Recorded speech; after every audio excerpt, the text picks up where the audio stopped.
Welcome back to the channel. Hope आप लोग बहुत अच्छे से एसएसटी की पढ़ाई कर रहे होंगे। और अब हम बिल्कुल एक ऐसा चैप्टर लेकर आ रहे हैं, एक ऐसा टॉपिक लेकर आ रहे हैं जो कि आपको बहुत हेल्प करने वाला है आपके 1 नंबर के क्वेश्चंस में। और वो बेसिकली आता है आपका पिक्चर बेस्ड क्वेश्चन। और जो हमारी इमेजेस हैं वो हमारे को 3 बुक्स में ज्यादा देखने को मिल रही हैं, हिस्ट्री, ज्योग्राफी और इकोनॉमिक्स। लेकिन हाँ, 2-4 ऐसी इमेजेस भी हैं जो पॉलिटिकल साइंस की आपकी बुक में भी आती हैं। तो वो इमेजेस इतनी सारी हैं कि बच्चे कंफ्यूज हो जाते हैं कि हमें कौन सी इमेजेस को पढ़ के जाना है और कैसे हम उन चीजों को ध्यान में रखें। तो ये वाली वीडियो आपके लिए बहुत ही हेल्पफुल होने वाली है, जहां पर हम चारों बुक्स की एक एक इमेज को अच्छे से पढ़ेंगे और उनके बारे में जानेंगे। ठीक है, बहुत इजी है ये। तो ये पहले ही हमारा जो नेशनलिज्म इन यूरोप का जो चैप्टर था उसमें से ये एक इमेज आई हुई थी, the dream of world wide democratic and social republics, the pact between nations, a print prepared by Frederic Sorrieu in 1848। तो इसके बारे में आपको इमेजेस के बारे में पता होना चाहिए। और इसमें जो बेसिक क्वेश्चन आएगा वो यहां से निकल कर आएगा कि ये जो इमेज है ये किसने बनाई थी, कौन से ईयर में बनाई थी और इसमें क्या चीज को रिप्रेजेंट किया जा रहा है। ठीक है, तो ये आपके हिस्ट्री के फर्स्ट चैप्टर का नाम है नेशनलिज्म इन यूरोप। ये इमेज वहां से ली गई है। क्लियर। इसके बाद आता है hunting of tree of liberty in Zweibrucken Germany. तो ये वाली इमेज जो है जर्मनी की इमेज है और इसको पेंट किसने किया था, कार्ल कास्पर फ्रिट्ज ने, in the occupation town of Zweibrucken by French armies. French soldiers, recognizable by their blue, white, and red uniform, have been portrayed as oppressors as they seize a peasant's cart। अब यहाँ पे देखोगे आपको left में दिखाई देगा, ये रहा पीजेंट कार्ट। पीजेंट कार्ट मतलब यहाँ पे गुलामों से भरी हुई एक बैलगाड़ी के अंदर उनको लेके जाया जा रहा था। ठीक है, harass some young women sent to the front ground। तो यहाँ पर आप देखो, ये रहा, यहाँ पर वो हरास कर रहे हैं, मतलब लेडीज को परेशान कर रहे हैं। And force a peasant down to his knees, और उनको घुटनों के बल बैठने के लिए मजबूर कर रहे हैं। The plaque being affixed to the tree of liberty carries a German inscription which in translation reads, take freedom and equality from us the model of humanity. तो यहाँ पे कुछ जर्मन लोग हैं जो ये बता रहे हैं कि भाई हमसे सीखो कि इक्वालिटी कैसे आनी चाहिए। This is sarcastic reference to the claim of the French as being liberators who oppressed monarchy in the territories they entered। तो यहां पर बताया गया है कि French as being liberators who opposed monarchy in territories they entered। तो French ने बोला कि हम आपको आजादी दिलाएंगे मोनार्की से। मोनार्की मतलब तानाशाही से। तो हमारे को, हम जहां जहां पर भी जाते हैं तो हम मोनार्की को एंड करते हैं और लिबर्टी को इंक्रीज करते हैं। तो ये इमेज जो है बहुत इंपॉर्टेंट है नेशनलिज्म इन यूरोप से रिलेटेड। तो ये दोनों जो इमेजेस आ रही हैं ये एक एक नंबर की बहुत इंपॉर्टेंट इमेजेस हैं। आपके यहाँ पर हेडलाइन में, हेडिंग में भी आपको यहाँ पर भी दे रखा है और नेक्स्ट वाली इमेज में भी इसके बारे में पूरा बता रखा है। तो आप इसको ध्यान से समझ लो और पढ़ लेना। ठीक है, इसके बाद ये वाली है, ये भी आपकी जो है नेशनलिज्म इन यूरोप से, the courier of Rhineland loses all that he has on his way from Leipzig. The Napoleon here is represented as a postman on his way back to France after he lost the Battle of Leipzig in 1813. Each letter dropping out of his bag bears the name of territories he lost। तो यहाँ पे Napoleon के बारे में है कि जो जो उसने टेरिटरीज खत्म करी थी, मतलब जहां जहां पे वो हार गया था, वो सारी टेरिटरीज यहाँ पर उसने दिखाई हैं। तो ये 1813 में जब वो लीप्जिग की टेरिटरी हारा था तो वो वापस अपने फ्रांस की तरफ जा रहा था, तो वो उसको एक पोस्टमैन की तरह दिखाया हुआ है। तो ये बहुत इंपॉर्टेंट है, इसको भी आप लोग एक बार जरूर चेक करके जाना। क्लियर। इसके बाद आता है the club of thinkers anonymous caricature dating to 1820। तो ये भी एक इंपॉर्टेंट है, ये भी नेशनलिज्म इन यूरोप से है। The plague on the left bears the inscription. तो यहाँ पर एक प्ले कार्ड लिखा हुआ है जहां पर कुछ लिखा हुआ था, the most important question of today's meeting, how long will thinking be allowed us. कि वो हमें कब तक सोचने में मजबूर कर देंगे। और इनके मुंह पर देखो पट्टी बंधी हुई है, they can not talk, but यहां पर क्या है कि हमें कितनी देर तक सिर्फ सोचना है। तो ये एक सार्कास्टिक इमेज है। क्लियर। नेक्स्ट है हमारे पास में Giuseppe Mazzini and the founding of Young Europe in Berne 1833। तो ये भी बहुत इंपॉर्टेंट है। यहां पर आपको ये इमेज दिखाकर आपसे ये पूछा जाएगा कि कि ये मीटिंग कौन सी थी और कौन से ईयर में हुई है। क्लियर? तो बहुत इजी है ये सब चीजों को इस तरीके से अगर हम याद करते हैं। अब ये वाली जो है वो हमारी पॉलिटिकल साइंस की बुक में से है, democratic government copes with multiple pressure through accommodation. तो यहाँ पर ये मिनिस्टर साहब बैठे हुए हैं डेमोक्रेसी के पत्थर के ऊपर, और यहाँ पर कुछ ऐसे डिमांड्स हैं जो कि एक कॉलिशन गवर्नमेंट को समझने पड़ते हैं, ठीक है, या डेमोक्रेसी को समझने पड़ते हैं। तो इसमें बहुत सारे क्वेश्चंस आपसे पूछे जा रहे हैं, ठीक है। Frankfurt parliament in church of Saint Paul, तो ये एक इंपॉर्टेंट है क्योंकि ये इजी भी है, आपको सिर्फ इमेज दिया जाएगा और आपको पहचानना होगा कि ये किस चीज की इमेज है। इसके बाद आता है the proclamation of German empire in the hall of mirror of at Versailles, Anton von Werner at the centre stands Kaiser and the chief commander of Prussian army general von Roon, near them is Bismarck. तो ये भी बहुत important है क्योंकि यहाँ पर आपसे सिर्फ ये इमेज आपको दिखा दी जाएगी और आपसे पूछा जाएगा कि भाई ये किस चीज से रिलेटेड है, तो एक बारी आपको इसको भी समझना बहुत जरूरी हो जाएगा, ठीक है। इसके बाद है caricature of Otto von Bismarck in Germany from Figaro Vienna 1870। तो ये वाली जो इमेज है ये किसकी है? ऑटो वॉन बिस्मार्क की, ठीक है। फिर आता है Garibaldi helping king Victor Emmanuel to pull on the boot named Italy, की उसने इटली के नाम के जूते बनवा के अपने पैरों में पहन लिए थे, इटली को भी अपना गुलाम देश बना लिया था। इसके बाद है postage stamp of 1850 with the figure of Marianne representing the republic of France. ये भी बहुत इजी है। ये जो सबसे इंपॉर्टेंट जो आएगी ना वो ये वाली इमेज आएगी, ये बहुत इंपॉर्टेंट इमेज है, इसको आपको बहुत अच्छे से देखना है। इसमें क्या है? Artist prepare this painting of Germania on a cotton banner as it was meant to hang from the ceiling of Church of St. Paul's where the Frankfurt Parliament was convened in March 1848। तो यहां पर इसमें एक artist ने painting बनाई थी Germania की, जो कि एक बैनर के तौर पे थी और वो फ्रैंकफर्ट के पार्लियामेंट में लगनी थी, ठीक है। इसके बाद है फॉलन ऑफ जर्मेनिया जूलियस हबनर 1850। ये इतना इंपॉर्टेंट नहीं है, ये बहुत इंपॉर्टेंट है। ये वाली इमेज बहुत ही ज्यादा इंपॉर्टेंट इमेज है। In 1860 the artist Lorenz Clasen was commission to paint this image the inscription of Germania sword reads the German sword protect the German Rhine. तो इसमें जर्मेनिया को दिखाया एक तलवार लिए हुए और वो बता रही है कि भाई अब जर्मन की पावर है वो दोबारा से राइज होगी, ठीक है। अब यहां पर एक चीज और समझने की जरूरत क्या है कि बहुत सारे पेंटर हैं जिन्होंने पेंटिंग बनाई है, तो उसके नाम भी यहां पर दे रखे हैं। तो ये नाम भी आपने नोट करके चलने हैं और इनको ध्यान से देखना, क्योंकि इन्हीं पर कुछ क्वेश्चंस जो होते हैं वो मैच द फॉलोइंग करके भी आएंगे, ठीक है। तो वो भी आपने पढ़ने हैं। क्लियर? नेक्स्ट है हमारे पास a map celebrating the British empire. तो British empire are the top angels are shown carrying the banner of freedom.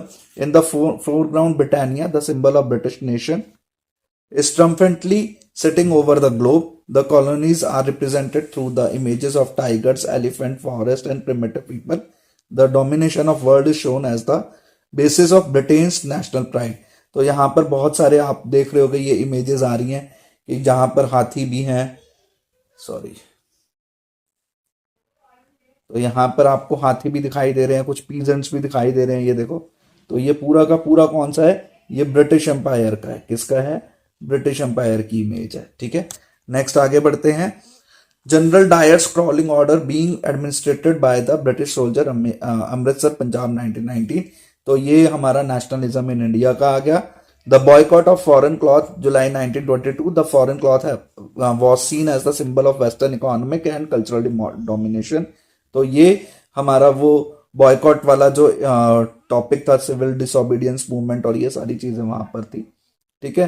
फिर है चौरा चौरी का कांड, जहां पर वो भी 1922 में हुआ था, नॉन कॉपरेशन मूवमेंट के टाइम पर। तो ये इमेज उसी को दिखा रही है। इसके बाद आता है meeting of Congress leader at Allahabad 1931।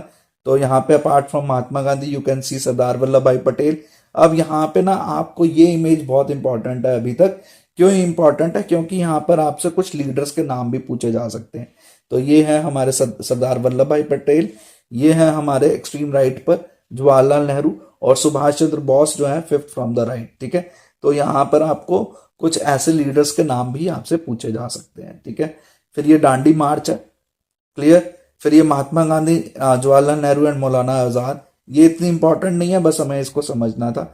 ये वाली इमेज बहुत इंपॉर्टेंट है, इसमें से आपसे ये नेता का जी का नाम पूछा जा सकता है। Bal Gangadhar Tilak and early 20th century print, notice how Tilak is surrounded by the symbol of unity, the sacred institution, different faith, temple, church, मस्जिद frame the central figure, clear. तो यहाँ पे बाल गंगाधर तिलक जी हैं और इनके आसपास, बाल गंगाधर तिलक जी बीच में हो गए और इनके आसपास देखो ये ताजमहल का है, ये मंदिर की है। फिर यहाँ पर कुछ हिंदू स्क्रिप्चर्स हैं, हिंदू के बारे में है, और यहाँ पर बीच में बाल गंगाधर तिलक की एक इमेज दे रखी है, ठीक है। ये भारत माता की, ये तो बहुत इंपॉर्टेंट है बच्चों, ये इसको छोड़ना ही नहीं है किसी भी हाल में, ये बहुत इंपॉर्टेंट है। ये वाली भारत माता की जो इमेज है, ये किसने बनाई थी? भारत माता की जो ये इमेज है, ये बनाई थी Abanindranath Tagore 1905। Notice that the mother figure here is showing dispensing learning food and clothing, मतलब वो हमारे को शिक्षा दे रही हैं, खाना दे रही हैं, कपड़े दे रही हैं। The mala in one hand emphasises her aesthetic equality, aesthetic equality मतलब कि वो धार्मिक है। और like Varma before him tried to develop a style of painting that could be seen as a truly Indian, ठीक है। तो ये बहुत इंपॉर्टेंट है, इसको ध्यान से करके जाओ। फिर एक और भारत माता की एक और इमेज है। भारत माता की ये जो पेंटिंग है, ये थोड़ी सी अलग है जो बनाई गई थी पहले। Here she is shown as a Trishul standing beside a lion and elephant, both symbol of power and authority. तो दोनों में हो सकता है आपको एक कंट्रास्ट करने के लिए भी आ जाए, तो इन चीजों को ध्यान देना है।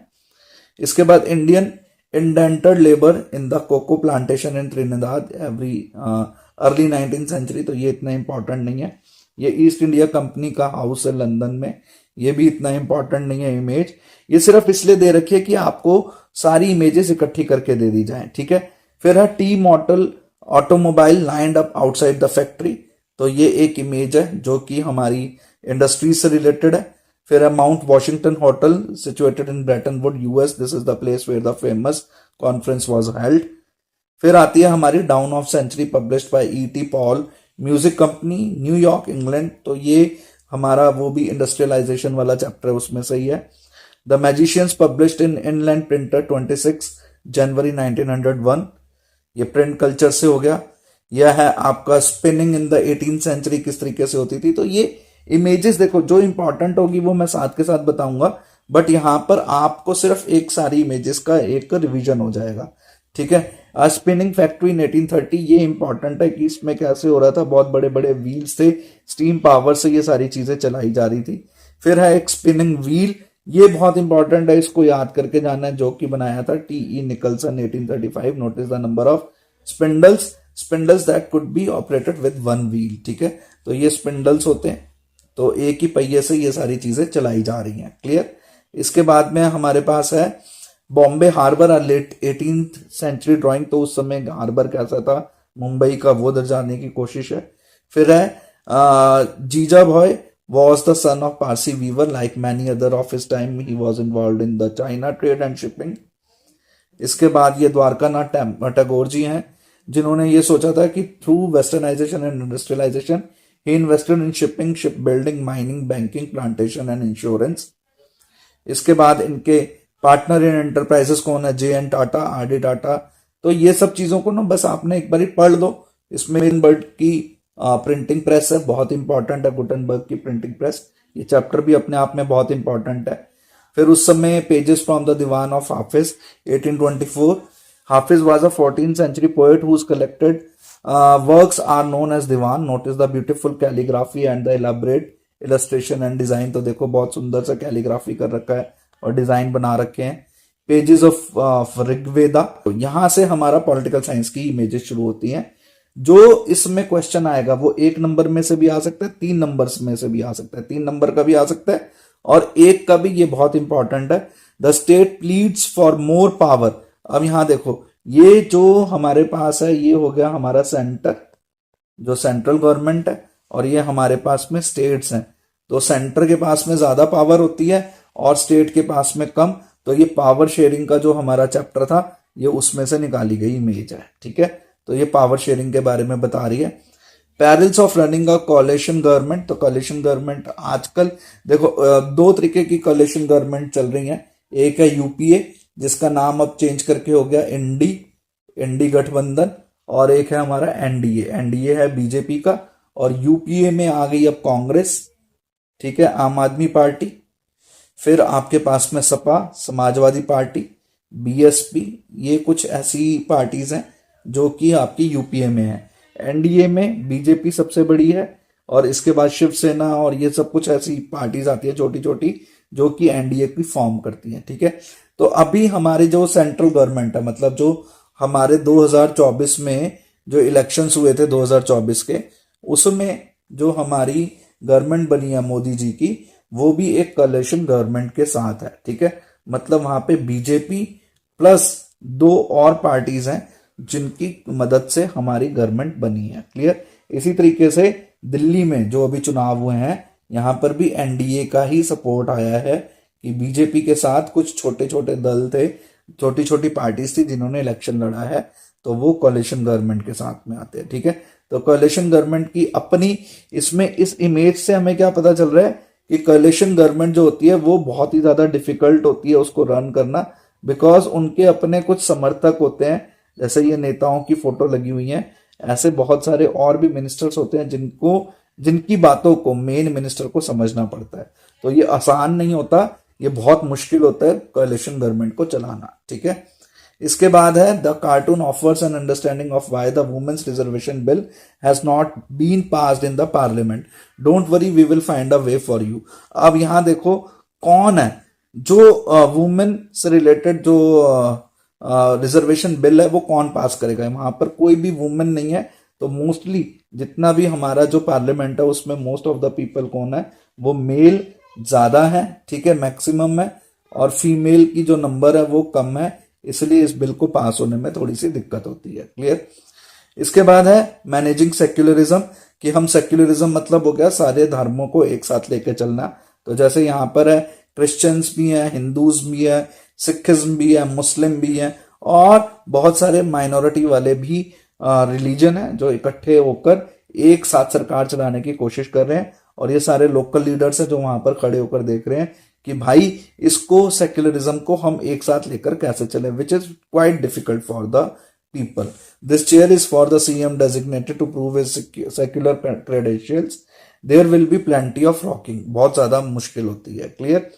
ये बहुत इंपॉर्टेंट है caste as the vote banks, कि हम लोग जो कास्टिज्म होता है, मतलब देश में हमारे बहुत सारे जाति हैं, उनको एक साथ लेकर चलना बहुत मुश्किल है, लेकिन नेताओं ने उनको क्या समझ रखा है, एक अपना वोट बैंक की, उसको कहीं से भी इस्तेमाल कर लेंगे। ठीक है, कि अगर मेरे को आज जरूरत है यादवों की तो मैं यादव का वोट बैंक लेकर आ जाऊंगा, एससी की जरूरत है उनका ले आऊंगा, मुस्लिम की जरूरत है, तो वो उनको एकजुट नहीं होने देना चाहते, बल्कि वो क्या चाहते हैं कि ये हमारे लिए एक वोट बैंक के तरीके से काम करते रहें। क्लियर। इसके बाद आता है political parties focusing on their own agenda leaving the matter of national importance. तो ये बहुत इंपॉर्टेंट है कि जो भी पॉलिटिकल लीडर्स होते हैं वो सिर्फ अपने एजेंडा को देखते हैं, उनके लिए नेशन जो होता है वो सेकेंडरी हो जाता है। ठीक है, where have all our leaders gone at the time of like this। तो जब भी यहाँ पर कहीं मुसीबत आती है तो वो सिर्फ अपने अपने बारों में बात करते हैं, पूरा नेशन के बारे में बात नहीं करते। Political symbol of national Congress, ये बीजेपी का है, ये बहुजन समाज पार्टी है, ये मार्क्सिस्ट हैं, फिर कम्युनिस्ट हैं, ये एनसीपी नेशनल कांग्रेस पार्टी, और इसके जो नेता हैं वो शरद पवार जी हैं। ठीक है, फिर attempt to political reform by election commission of India. तो यहाँ पे बहुत सारी रिफॉर्म्स दिए जा रहे हैं इलेक्शन कमीशन के, जैसे कि हमने देखा ईवीएम जो है वो एक इम्पॉर्टेंट हमारा रिफॉर्म है इलेक्शन कमीशन का। तो यहाँ पर कोड ऑफ कंडक्ट लग जाता है, जैसे कि आपको पता होगा कि सपोज अगर 10 तारीख को यहाँ पे हमारे यहाँ इलेक्शन है तो 8 तारीख तक ही लोग अब उसकी कंपेनिंग कर पाएंगे। अब ये 2 दिन पहले से कंपेनिंग बंद हो जाती है। तो इसमें बहुत सारे रिफॉर्म्स होते हैं जो हमेशा चेंज करते रहते हैं। ठीक है, अब electoral discipline is not our cup of T, की हम लोग नहीं मानते। सबसे इंपॉर्टेंट जो आती है ना पॉलिटिकल साइंस में, जो इमेज आती है वो ये वाली है, the disparities between the rich and the poor यहाँ पे रिच जो है वो मैक्सिमम पावर रखते हैं अपने पास में, जबकि जो पॉपुलेशन है वो ज्यादातर मिडिल या फिर पुअर लोगों की है। Economic growth and income distribution gains 2000-2006 के बारे में है ये। वैसे आज भी यही है, चाहे हम इस किताब को बहुत पुराने से पढ़ रहे हैं, लेकिन आज भी बिल्कुल ऐसा ही है। तो रिच के पास में पावर ज्यादा है, यहाँ पावर है, ठीक है, यहाँ कुछ मनी है, और ये लोग पूरा इन दोनों के ऊपर ही डिपेंड होके जी रहे हैं। क्लियर? तो ये एक इमेज बहुत इंपॉर्टेंट है, पॉलिटिकल साइंस की ये इमेज है। इसके बाद ये वाली जो इमेज है ये हमारी ग्लोबलाइजेशन को दिखा रही है।